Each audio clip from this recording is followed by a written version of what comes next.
Boa noite, amigos da TV Rio Branco, vocês que estavam a assistir a mais uma edição do programa Roda Viva, na Rede Cultura, estão convidados a continuarem conosco agora prestigiando o que é nosso, aqui na sua TV Rio Branco, canal 8.1, nesta segunda-feira, 18 de agosto de 2025. Nós vamos receber hoje no programa o comandante da Defesa Civil de Rio Branco, o Tenente Coronel Cláudio Falcão. Ele vai apresentar para a gente aqui uma espécie de retrato falado da situação do momento. A gente sabe que o Rio Acre, hoje, na medida das 6 horas, 1,65 m. Estamos próximo do pior nível, né, dessa série histórica.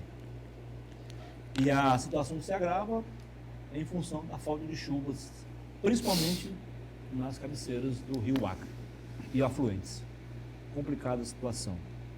Mais uma vez, eu conto com a participação do Osmir Lima e também do Narciso Mendes, que fazem parte da bancada de debatedores e entrevistadores comigo também. Seja bem-vindo, Coronel. Muito obrigado, Muniz. Prazer recebê-lo aqui no programa. Prazer é todo meu, já agradeço antecipadamente o convite. Legal. Feito isso, nós vamos ao intervalo comercial e voltaremos em instantes. Esperamos continuar contando com a sua audiência. Até já.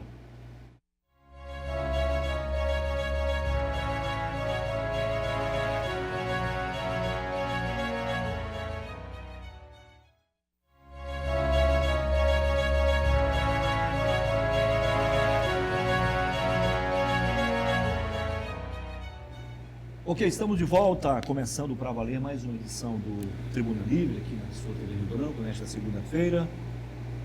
Mais uma vez, aliás, desde já, muitíssimo obrigado pela sua audiência, você da capital e também do interior. Como eu falei na abertura do programa, nós temos o prazer de receber hoje o comandante da Defesa Civil da Rio Branco, o Tenente Coronel Cláudio Falcão. Coronel, antes das perguntas que serão feitas por Narciso e Osmir, eu queria que o senhor, mesmo de forma resumida, apresentasse para a gente a situação do momento. Quantas famílias estão nesse momento a depender da Defesa Civil aqui na zona rural, na zona urbana? Qual o tamanho dessa crise? A gente sabe que, pela primeira vez, há mais ou menos 15, 20 dias, o prefeito editou um decreto com situação de emergência em função da seca e não da estiagem. O quadro está ainda mais grave, é isso? Exatamente. Quero cumprimentar a todos, Muniz, agradecer mais uma vez, seu Narciso, seu Osmir, aqui o convite, meu amigo Márcio da produção, e dizer que é isso mesmo, nós estamos numa crise que dia 6 de agosto o prefeito João Bocalon decretou situação de emergência por seca em Rio Branco, pelo indicativo da Defesa Civil, diante de muitos estudos que nós fizemos, pelo menos 20 dias que antecederam o 6 de agosto. Então, nós estamos, e de lá para cá, essa situação tem se agravado. E respondendo de uma maneira bem resumida, que você perguntou em relação à dependência das famílias da Defesa Civil e Prefeitura de Rio Branco, hoje a Defesa Civil está atendendo 42 comunidades rurais, levando água com caminhões-pipas, que aproximadamente soma-se nessas 42 comunidades rurais algo em torno de 28 a 30 mil pessoas. Mas o que nós deixamos de ressalva é que essas 42 comunidades não são apenas os 42, nós temos 73 elencadas que passam necessidade em relação à água potável, à água para consumo humano e que nós precisamos ampliar. Mediante essa necessidade de ampliação, nós estamos justamente na fase de reconhecimento do decreto. Nós já encaminhamos ao governo federal e ele, para alguns ajustes, devolveu para nós ajustarmos, estamos ajustando, vamos devolver. E a partir dali também, já que a conta ela é muito alta para a prefeitura, nós vamos pleitear também recursos federais para poder ampliar essa operação e chegar nas 73 comunidades rurais de Rio Branco. Dentro dessas comunidades também temos bairros em Rio Branco que a água também não chega e nós auxiliamos o SAERB a levar essa água também para esses bairros que tem em Rio Branco. Então, a crise é bastante severa e, com isso, soma-se já milhões em prejuízos financeiros para a comunidade rural, para a população, para nós todos. Narciso, Osmir, quem é o mais rápido aí? Pode ir. Tá bom. Eu vou na linha do Muniz e na sua também. Nós temos mais de 30 mil famílias da área rural, como você falou, sem água.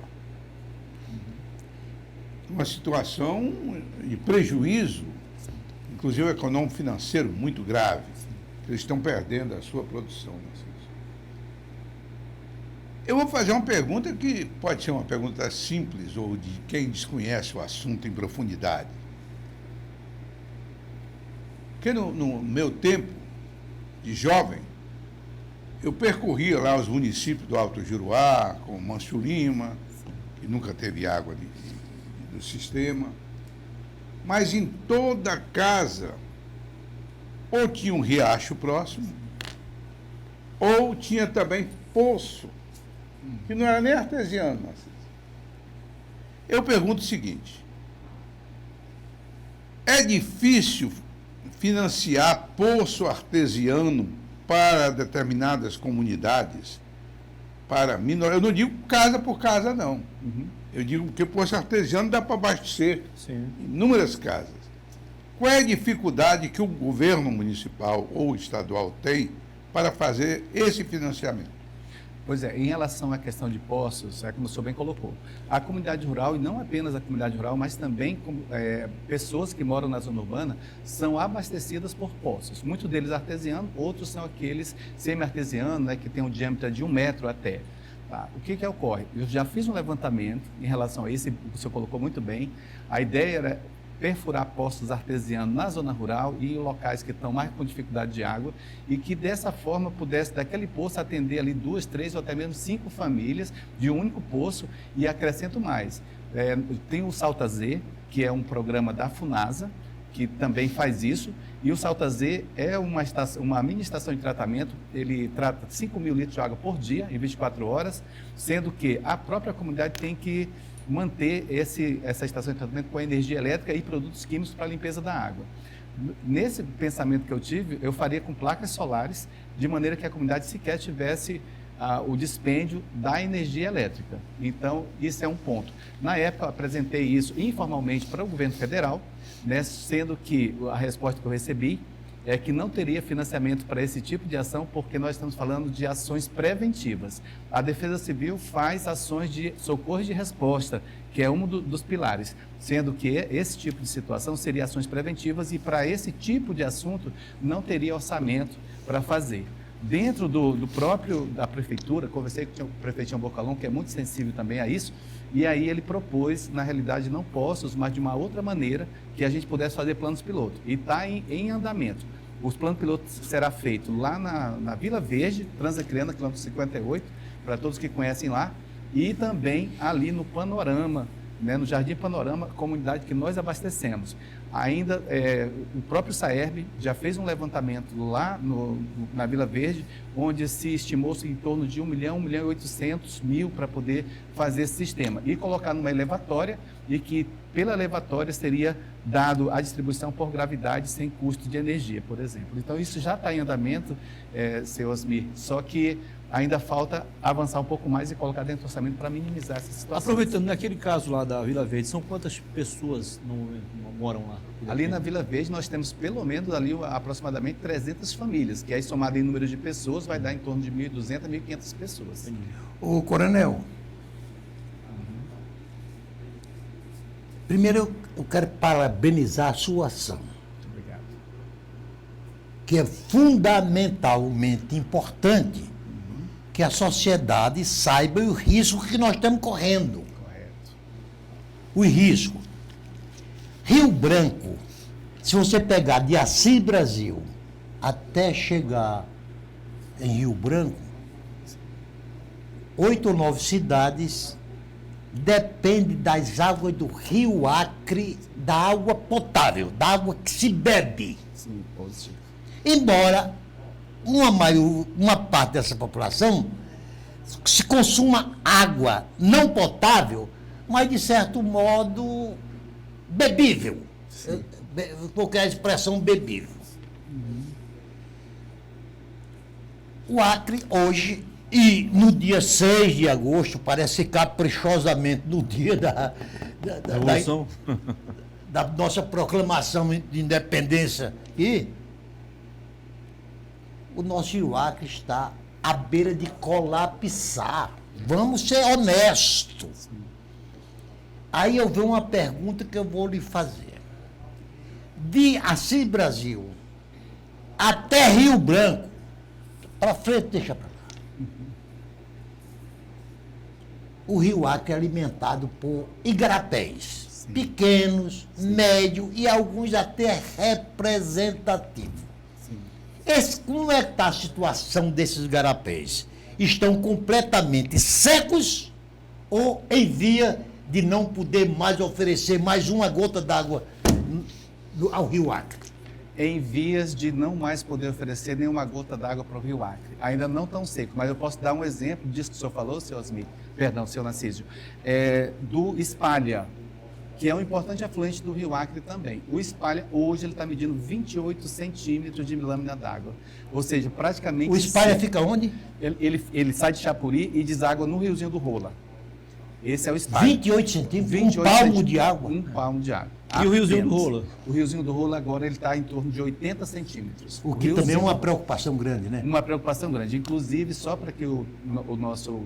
quem está nos assistindo possa entender, o Riozinho do Rola ele chega na época de chuva a 18 metros e agora está a 80 centímetros. Né? E aí, seu Narciso, pegando esse gancho que o senhor deixou, excelente, nós temos entre Chapuri e Rio Branco 280 igarapés, pequenos, médios e médios. Então, hoje nós estamos, eu dei só um exemplo aqui do Espalha, por exemplo, e do Riozinho do Rola, para entendermos que em outros, aí eu vou fazer essa ressalva, outros já estão secos, eles não têm mais água nesse momento agora. Então, essa água falta chegar no Rio Acre, que é a nossa única fonte de recurso hídrico para poder abastecer todos os domicílios de Rio Branco, que consome 130 mil metros cúbicos de água por dia, que significa 130 milhões de litros.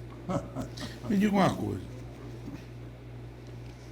No passado, nós tivemos secas, tanto no ar como no Brasil. Vai dizer que a maior seca do Ceará, 1877, quando o governo, acho que o governo Vargas, mandou aqui os soldados da borracha, né? Por decreto. Eles tinham carteirinha, os primeiros que vieram para cá. E cheias, sempre tivemos cheias. Eu estou dizendo isso para perguntar o seguinte: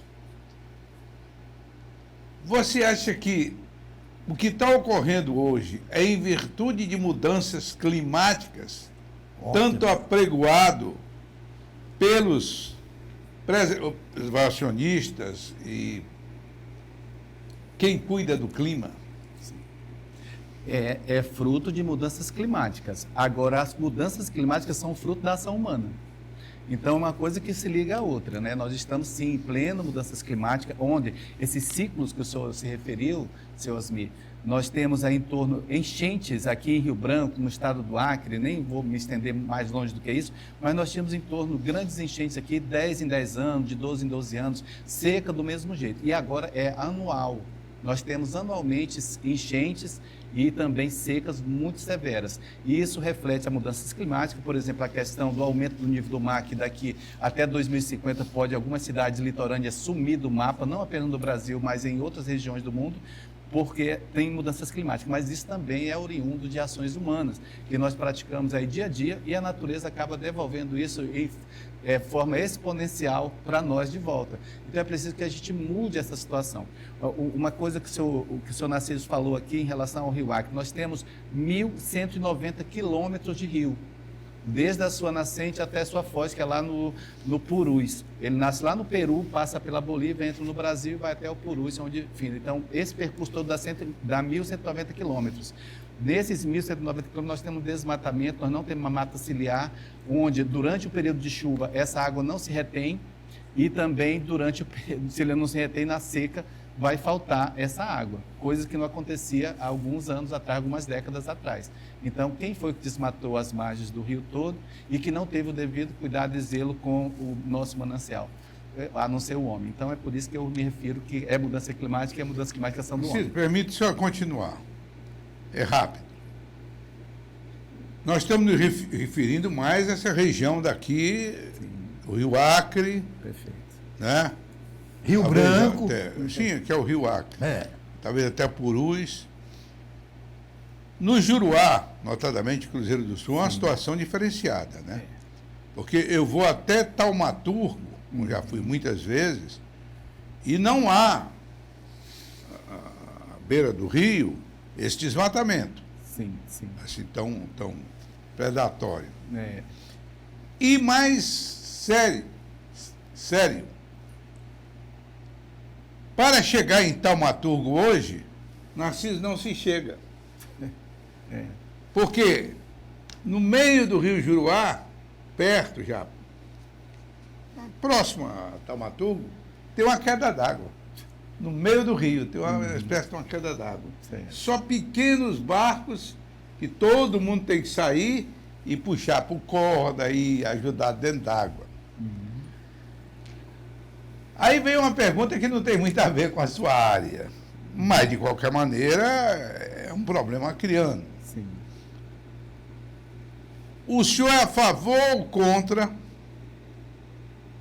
construir essas estradas que nós estamos tanto precisando para integrar a Cruzeiro do Sul?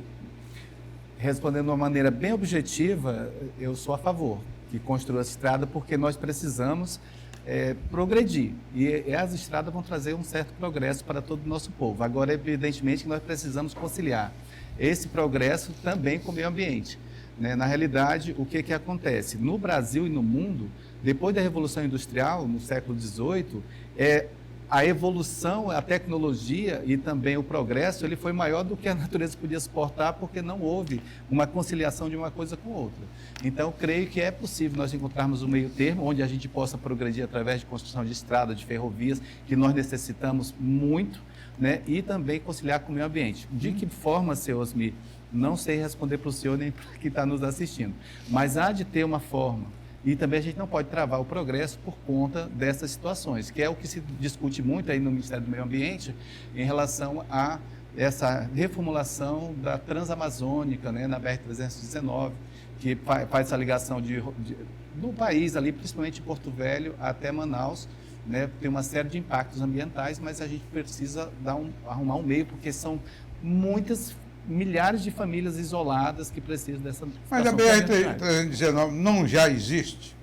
Ela existe, mas ela é intrafegável por muito tempo do período do ano, e dessa maneira ninguém vai investir nessa estrada. Por exemplo, vai investir as margens. Então, se houvesse uma pavimentação adequada, que tivesse trânsito do ano todo, sim, aí poderia ter muito mais progresso naquela região, do meu ponto de vista. O senhor falou agora há pouco sobre a nascente e a foz do Rio Acre. Sim.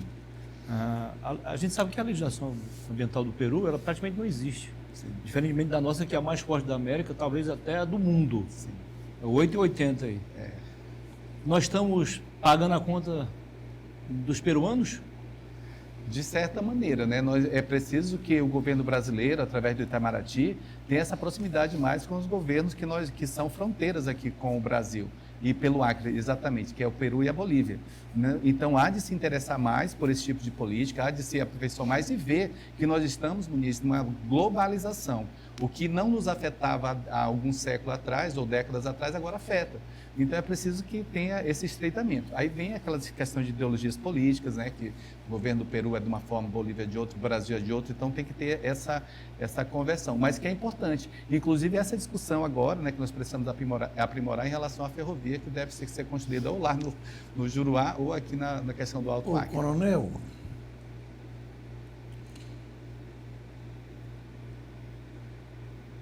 melhor do que resolver medianamente bem é não resolver nada. Sim. O Brasil anda tão radicalizado, e eu diria até que essa radicalização está tomando conta do planeta inteiro. Que a gente continua discutindo aqui o chamado equilíbrio ecológico. Com belíssimas razões. Agora, quem deixa essa questão sem solução são radicais. Sim. Os xiitas ecológicos não têm razão de defender a floresta amazônica como um santuário intocável. Gostei, Hein? gostei. Mas também A exploração da Amazônia terá que ser feita de forma racional para que esse desequilíbrio não se acentue. Correto. Eu estou correto? Tá, correto. Corretíssimo, senhor Narciso. Corretíssimo. E nós vamos considerar uma coisa, senhor Narciso. Nós temos 79% do planeta é água. Então, nós temos só 21% terra. Esses 21% terra é dividido em florestas, em pastagens, uma série de coisas. E que, mesmo se, de uma maneira racional, se permitir que se explore a floresta, mas de uma maneira lógica, uma maneira equilibrada, não vai trazer grandes consequências para o meio ambiente. Esse é o meu ponto de vista também, respeitado os demais. Então, a gente precisa trabalhar isso, ver os percentuais, ver realmente o que tem de floresta desmatada, o que nós temos de preservação. Aqui no Acre nós temos muita preservação, na Amazônia também, mas ainda existe a questão, vou colocar o seguinte termo, da hipocrisia, né, que pessoas que querem trazer, como o senhor acabou de falar, né, a Amazônia seja intocável. Muitos governos estão entregando essa parte intocável para outros países, que tem locais dentro da Amazônia que sequer o brasileiro pode andar, e já é proibido. Então, a gente tem uma certa invasão dentro da Amazônia. É preciso que se reveja tudo isso, mas principalmente pensando nas pessoas que necessitam. Hoje, Muniz, nós temos 30% da população de Rio Branco na zona rural. Nós temos 70% da população na zona urbana, sendo que esses 30% da zona rural deveria, pelo menos, nos suprir de todas as necessidades de alimentos, né? Então, a gente importa de outros estados. O prefeito Tiago Bacalhau fala muito nisso, né? Que quer que nós consumamos o que é produzido aqui. Mas isso a gente precisa avançar, a gente precisa ter muitos meios para fazer isso. E hoje, seu Narciso, nós estamos justamente passando por essa necessidade, onde se pensava em alguns anos atrás que a própria zona rural não teria água potável, água de consumo humano, que seja necessário a gente levar em caminhões-pipas até 100 km de distância para poder atender. Um esforço muito grande da Prefeitura, que ampliou esse tratamento. Desde 2021, nós ampliamos muito, mas muito mesmo, assim, eu me refiro a 1000%. Comunidades que a gente atendia, nós atendemos muito mais agora, e mais outras comunidades. Em 2021, quando o prefeito assumiu aqui a primeira gestão dele, nós tínhamos 10 comunidades sendo atendidas e poucos. E agora a gente tem 42, queremos ampliar para 73. Então, isso é uma maneira de dizer que essas pessoas são desassistidas. Então, desassistidas da maneira de se manter lá. E esse êxodo rural que chega de lá para cá, a cada vez mais. Então, tem que ter muitas polícias, Narciso, para poder manter a população na zona rural, mas ela precisa de assistência. E não é através de assentamento simples que vai acontecer. E assim nós vamos ao intervalo comercial. Voltaremos em instantes para darmos sequência ao nosso programa de hoje. Estamos a receber o Tenente Coronel Cláudio Falcão, comandante da Defesa Civil de Rio Branco. Até já.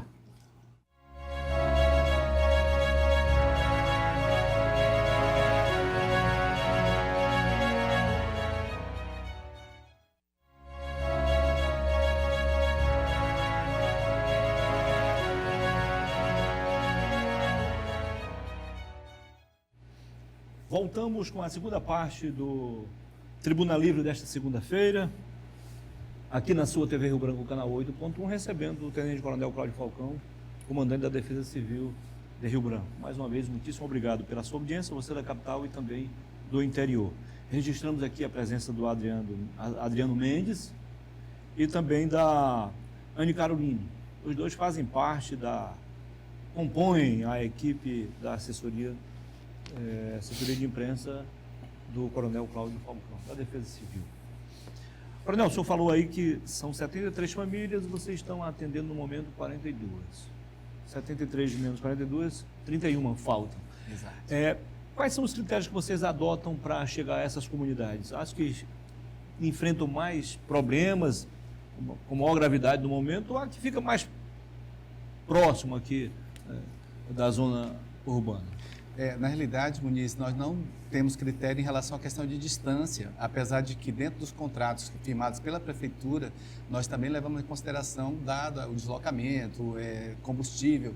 São caminhões muito pesados que variam de 10 mil a 18 mil litros de água, tem uns que até de 25 mil, então isso requer. Mas o principal critério que nós utilizamos é a necessidade básica.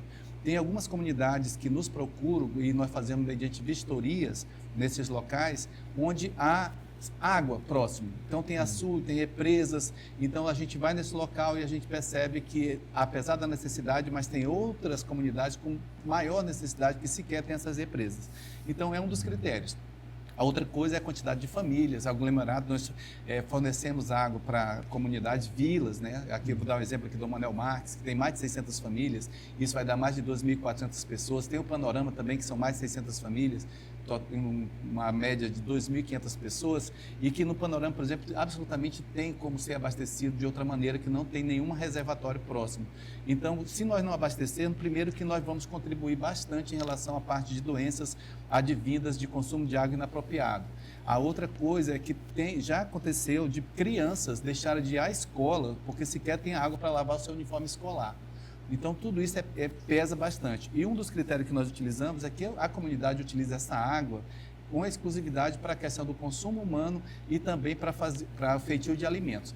Mas nós não podemos criticar quando ele utiliza para os seus animais, por exemplo, para lavar sua roupa, porque não tem água absolutamente. Então, a gente faz isso. E como você bem colocou, nós estamos aí alcançando já 42 comunidades, mas nós precisamos ainda alcançar mais 31 comunidades. E as dificuldades são grandes, né? Tem comunidades também que nós precisamos levar 2 caminhões, por exemplo, um grande com 25 mil litros e outro com 5 mil litros, porque as pontes não suportam o peso.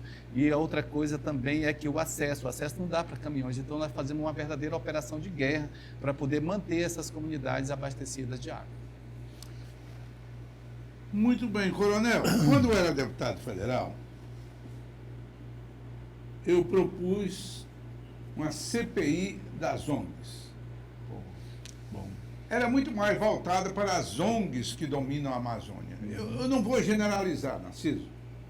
Há ONGs que têm um papel importante, que dão uma contribuição ao governo e à sociedade também importante, mas a grande maioria são picaretas.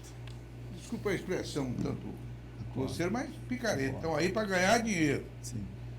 Basta dizer que no levantamento, e eu era auxiliado, inclusive, pelo Exército, dados e tal, em Brasília, tinha mais ONG de proteção a menino de rua do que a menino de rua. É uma evolução aí. Se preparando para o futuro. Futuro. Né? Muito bem. Aqui na Amazônia, eu participei de uma reunião onde um cidadão de uma ONG dessa dizia, não, que a floresta amazônica não pode tirar uma folha.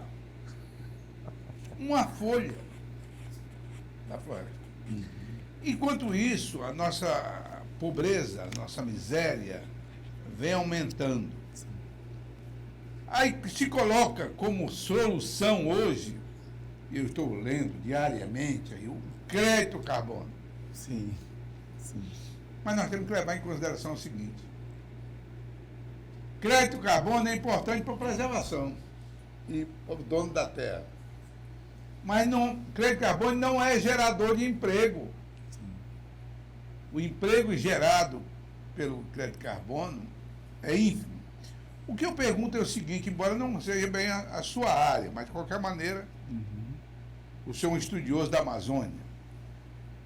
Nós não podemos aproveitar tudo que a Amazônia tem de riqueza e montar indústria local para gerar renda e emprego, preservando a floresta. Eu diria que não só podemos, mas devemos fazer isso. Nós precisamos, como eu disse anteriormente, senhor Osmir, termos a evolução. Nós vivemos um progresso. Então, não teria acontecido a Revolução Industrial no passado, né, onde era totalmente diferente, e de lá para cá se evoluiu bastante.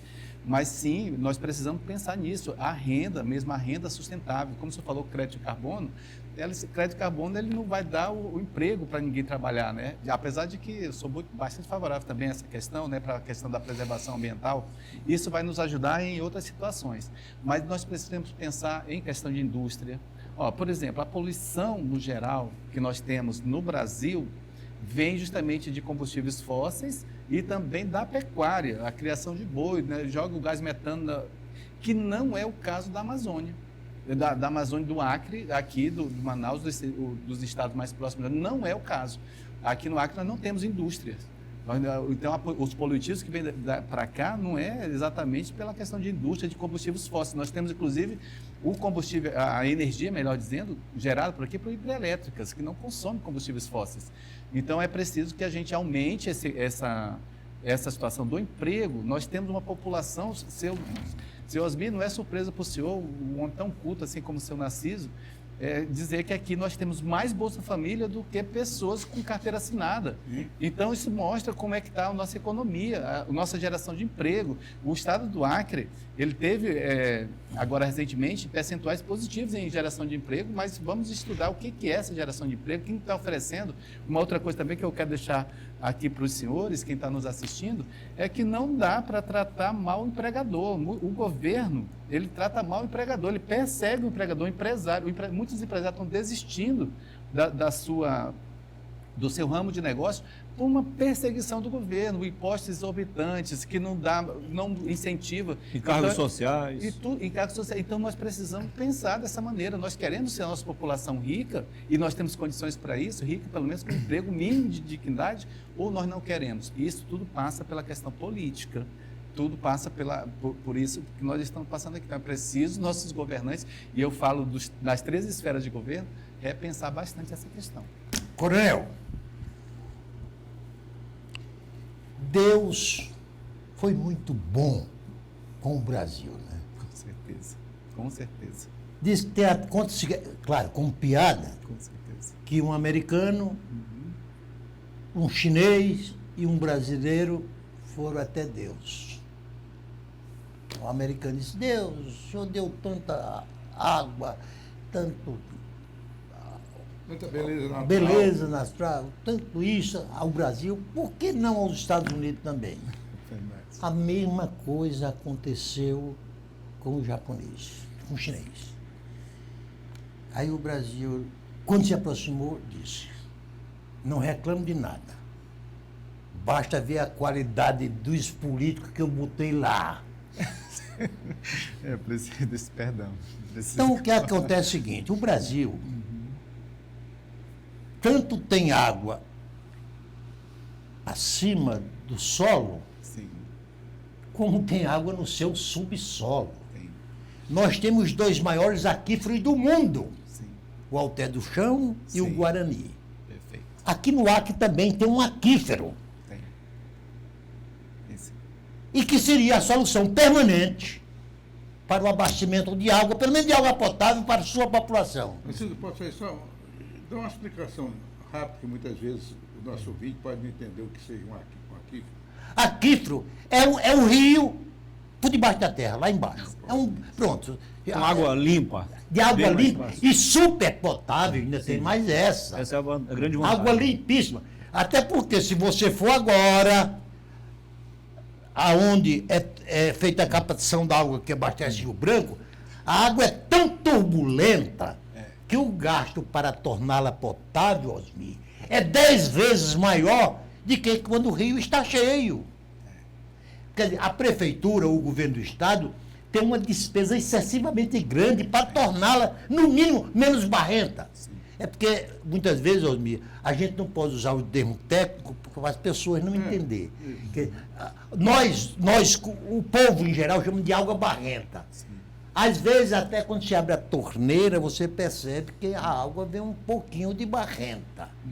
E por quê? O que é que tem sido feito no sentido da gente começar a pensar no Acre ser abastecido pelo aquífero que está sob o nosso subsolo?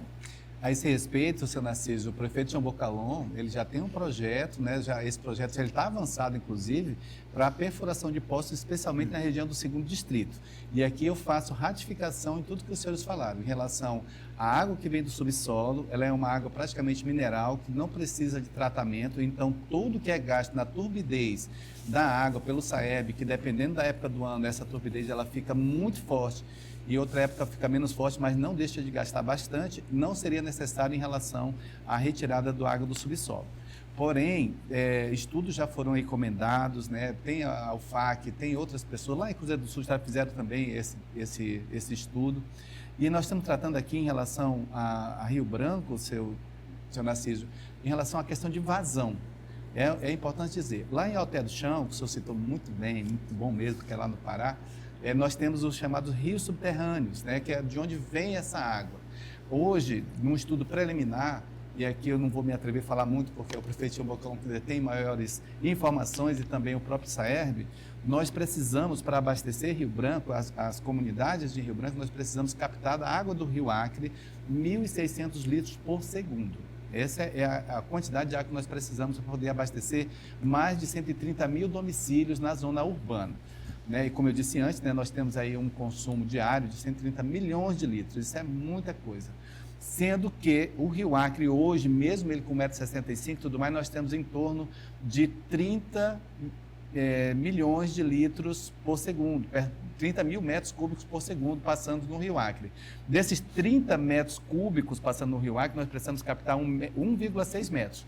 Então, significa dizer que nós temos essa água suficiente. Com essa vazão de 30 metros cúbicos por segundo. Já em relação aos poços que foram estudados, essa vazão ela cai de 1.600 litros para em torno de 76 litros.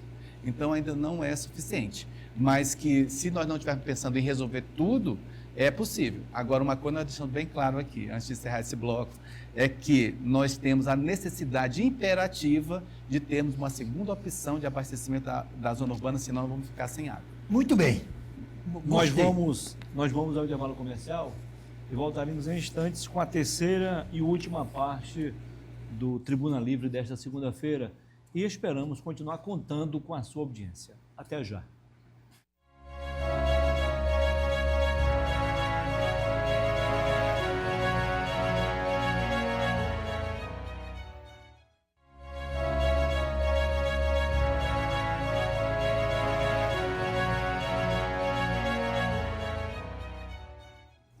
Ok, estamos de volta com a terceira e última parte do Tribuna Livre desta segunda-feira.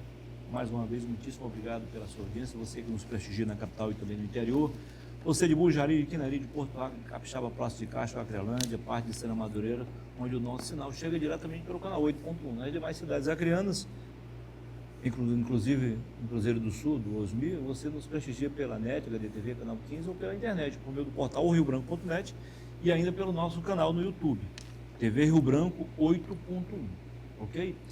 Antes de passar a palavra ao doutor Narciso, Osmir, eu concordo com você quando diz que os créditos ambientais, os créditos de carbono, que fazem parte do mercado de ativos ambientais, não geram empregos para muita gente de fato, mas de forma direta, indiretamente sim, sabe por quê?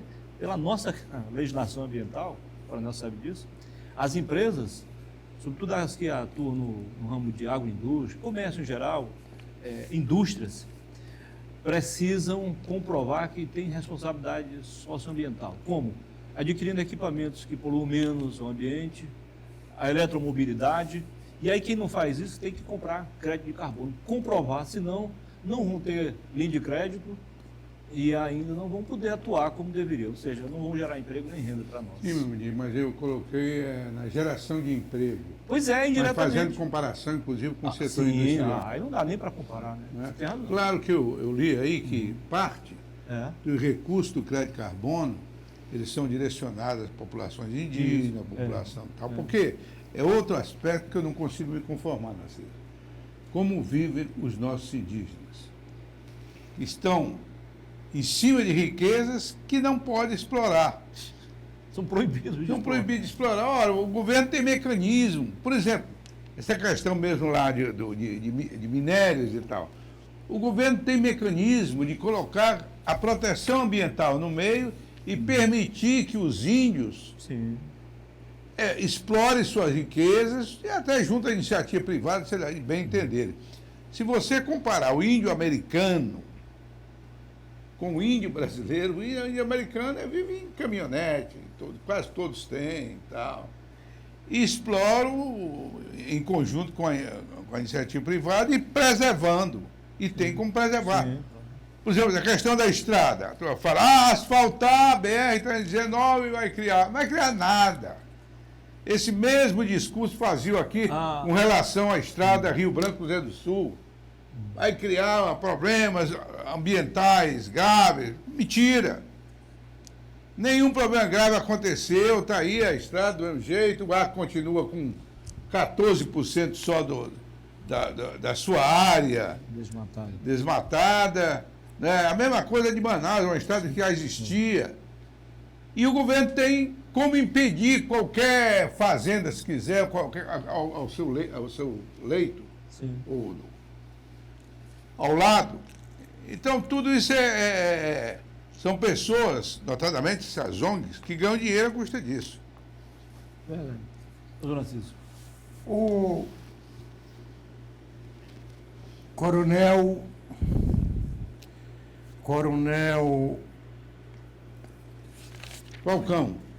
Falcão, vamos fazer uma coisa, um acerto.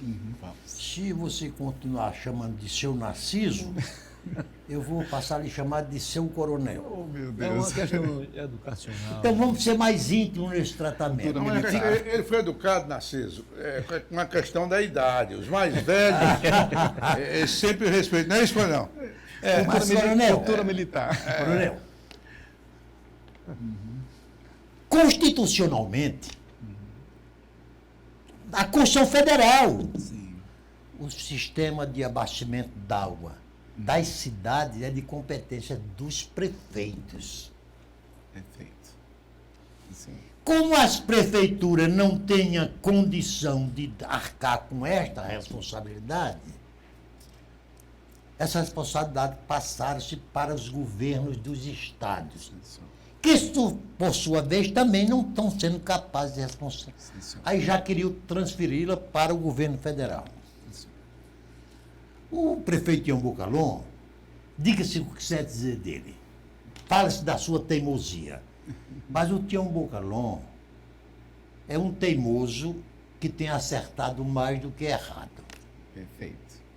Então, parabéns pela teimosia dele.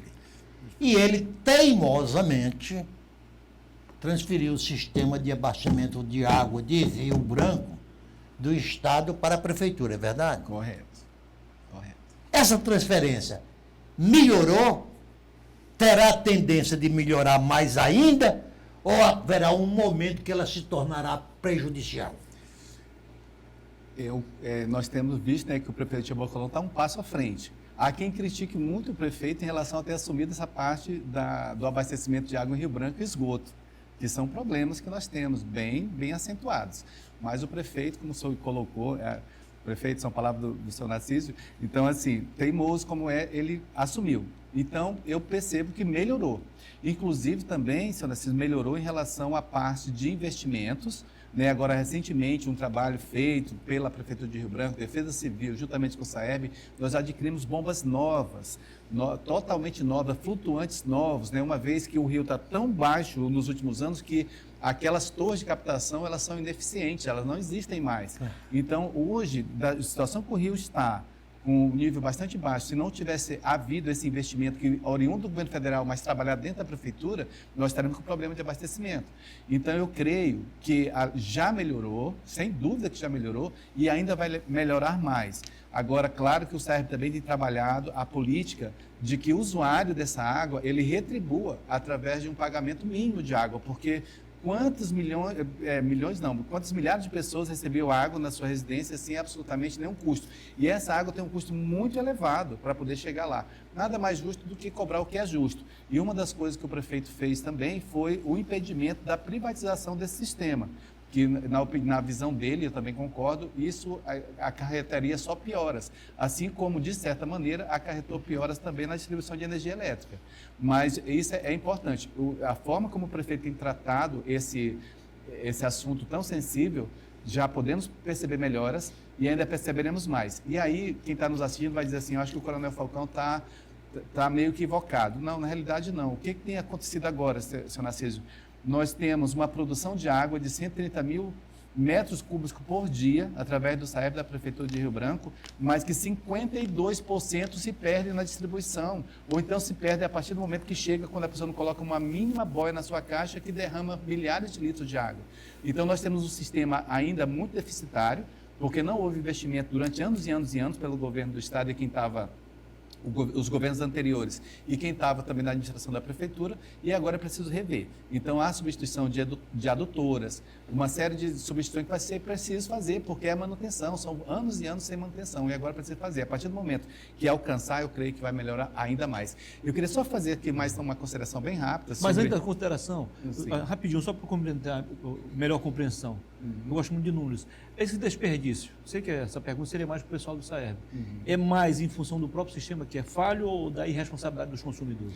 Eu dividiria os dois, tanto de um lado que é a falta de responsabilidade do consumidor, quanto também na distribuição. A outra coisa também que às vezes as pessoas dizem, Muniz, assim, eu já liguei para o SAEB não sei quantas vezes e aqui continua o vazamento. Veja bem, nós temos sistemas que enchem d'água, então a partir do momento que o SAEB recebe aquela denúncia, aquela informação, ele fecha aquele... Só que quantos mil litros de água tem e vai derramar. Então, dessa maneira. Você ia fazer uma observação? Isso, a consideração era o assunto que o seu Osmi estava falando anteriormente, sobre a questão, né, da produção de empregos e tudo mais. Seu Osmi, eu particularmente sou extremamente contrário ao governo provedor.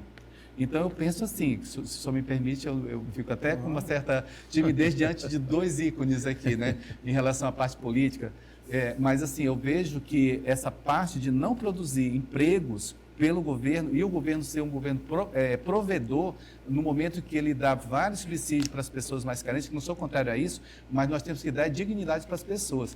Então, quando o governo ele é provedor, ele mantém, de certa maneira, a população na sua mão para ter aquele voto de cabresto, que eu penso dessa maneira. A partir do momento que nós damos educação e damos também condições de trabalho, o governo deixa de ser provedor e a população tem independência, e talvez não tenha muito interesse por parte de alguns governos. Deixa eu fazer só uma observação. Eu sou a favor da geração de emprego, mas não do poder público. Sim, claro, eu também. Não do poder público. Eu sou a favor de emprego pela iniciativa privada. Sim. E aí vem o outro assunto que você acaba de abordar. Você disse que tanta energia como a... Primeiro, que o prefeito evitou a privatização da água. Sim. E fez uma crítica ao sistema energético que está privatizado. Quais os problemas da privatização desses dois importantes instrumentos para a população? Tanto a energia como a água. Quais são os problemas? Eu diria que, dentro da visão do prefeito Jean Bocalon, o que o prefeito quer é equacionar uma questão de fornecimento de um serviço com o que ele custa. Já quando é a iniciativa privada... Serviço essencial. Serviço essencial. Quando nós sabemos que entregar um serviço que é público, eu nem sou a favor também muito disso, sabe, seu Osmi? Então, aquela empresa, ela quer lucro. Então, de onde vem o lucro? É aumentando o pagamento. Então, nós pagaríamos um valor muito mais alto pela água recebida, se fosse privatizada, do que essa taxa que o SAEB cobra. Então, eu vejo por esse lado, da mesma maneira que a energia elétrica, que aí a crítica é justamente isso, ela está mais cara, bem mais cara, e está aumentando a cada dia. Então, o que falta realmente, nós sabemos que na realidade não é uma obrigação do poder público, seja ele em qualquer esfera de governo, é absorver determinados serviços. Mas diante de uma situação de exploração, capitalismo muito ali, enfreado ali em cima, acaba que se o poder público assume e tem uma equacionalidade, fica de maneira muito melhor para a população. O governo não cria órgão de controle? Vamos pegar os telefones. Sim. Os telefones foram todos privatizados. Mas o governo, ao mesmo tempo, que é o que se discute, menos governo e mais iniciativa. Sim. Ele não tem um instrumento de controle disso. Por exemplo, no caso do telefone, tem a Anatel, né? Sim. A Anatel, que controla, inclusive, os abusos de preço, etc. A eficiência dos serviços. Não seria uma solução colocar um órgão controlador para que não houvesse abuso por parte, que eu concordo contigo, o empresário só quer ver o lucro, né? Que é natural. No momento nós estamos no modelo bandeira vermelha, módulo 2, que é mais caro ainda. Estava no amarelo. Ô, Ademir, Quer que ele responda ou você quer fazer ainda? Não, eu quero só... Eu quero adendar a sua Sim, pergunta. pois não. Já vem de bastante tempo, eu não sei se essa frase foi de Aristóteles, quando se começou. O Estado fiscaliza isso, o Estado faz aquilo, o Estado... Aí um deles perguntou, e quem vai vigiar os vigias? O Brasil, não falta vigia no Brasil. O prefeitozinho lá de Santa Rosa é fiscalizado pela Câmara Municipal, pelo Tribunal de Contas da União, quando o recurso é federal, pelo... Fiscal, o que nós está faltando é ter mais eficiência nas fiscalizações do que ficar reclamando. Você imagine, e isso eu discordo do Osmir, mas porque eu estou certo e ele está errado, tá? Sim. É sobre a chamada liberdade de opinião. Sim. Não. Liberdade de opinião tem que existir, porque é um princípio democrático. Mas aonde está escrito que existe liberdade de opinião, tem que coexistir com responsabilidade. Sim. Nós acabamos de ver agora que um blogueirozinho lá da Paraíba, o movimento que esse cara fez no Brasil, sobre o excesso de liberdade de opinião a favor de uma dupla de pedófilos. Sim. Então é isso que eu quero dizer. Não, mas nós vamos fugir um pouco do assunto. Não, fugir um pouco do assunto, porque quando o Osmir não gosta do assunto, ele diz que eu estou fugindo. Mas a questão é pertinente. O que o Brasil está precisando, não se sinta, não se estufe pelo elogio, não. É por gestor público que seja interessado no seu ofício, quanto você, seu general, você, seu coronel, vou chamar, já que você voltou a me chamar de seu Narciso, você tem exercitado suas ações. E daí a necessidade de não só nessa televisão, de você ocupar todos os meios de comunicação do nosso Estado para prestar os esclarecimentos que o senhor prestou aqui. Muito obrigado.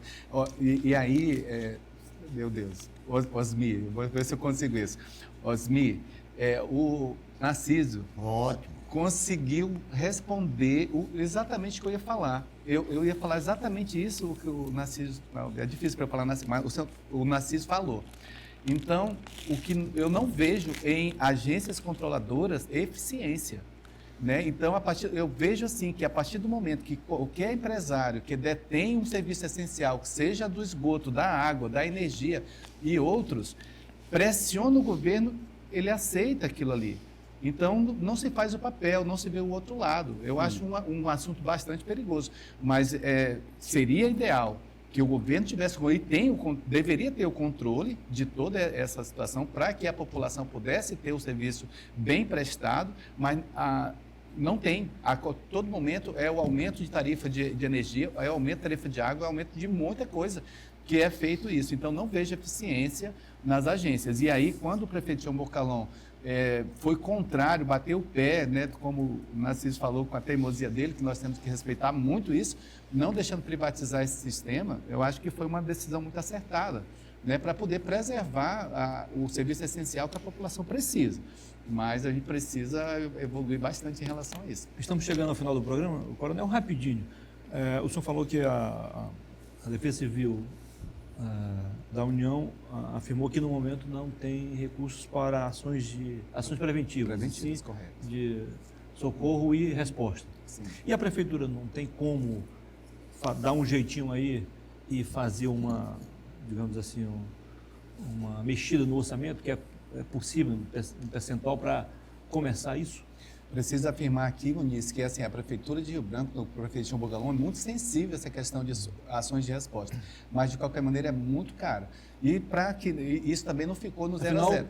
A prevenção é a melhor solução, né? A prevenção é a melhor solução, sem dúvida. Então, o que acontece? A partir do momento que eu mesmo criei, eu nem encaminhei para o governo federal, porque eu já recebi a resposta antecipada, que seria uma perda de tempo, né? Não tinha recurso para ações preventivas. Então, nesse caso, o prefeito João Bocalon já nos autorizou né, que fizéssemos esse plano piloto, tanto lá na Vila Verde, em relação ao abastecimento, quanto no Panorama. O Saerb, através do presidente Enoque, já fez esse estudo, inclusive tem um levantamento de valores, para que a gente possa iniciar por ali. Em outra situação, para você ter uma ideia como a Prefeitura tem trabalhado isso, a Defesa Civil e outros órgãos, nós já estamos trabalhando um outro projeto ali na Vila Manuel Marques, no 14 da Transacriana, onde tem um empresário ali que detém muitas hectares de água, né, e que já fez um acordo conosco que o investimento da prefeitura naquele local, ele forneceria essa água para que fosse tratada naquele ambiente ali do 14 e abastecer 600 famílias, que dá mais de 2.500 pessoas.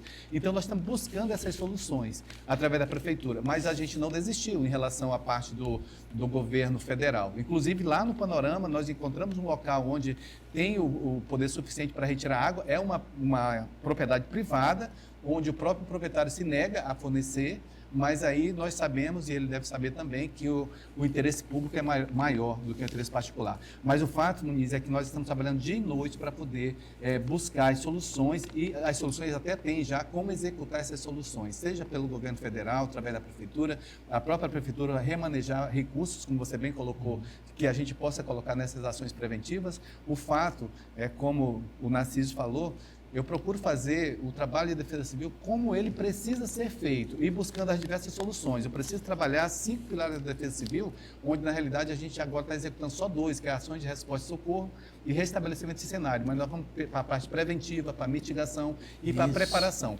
Uma outra coisa bem importante, nós não vamos poder evitar, Narciso, e frear agora, é a questão das mudanças climáticas e as consequências. Então, a palavra de ordem que eu deixo aqui e convido os meus colegas que dirigem defesa civil é a questão da preparação. Nós precisamos preparar a população para poder enfrentar ondas de calor, enfrentar seca, enfrentar inundações maiores. E o Narciso colocou uma forma muito interessante aqui, que o Brasil é um país abençoado. Aqui na região do Acre, nós temos muitos terremotos.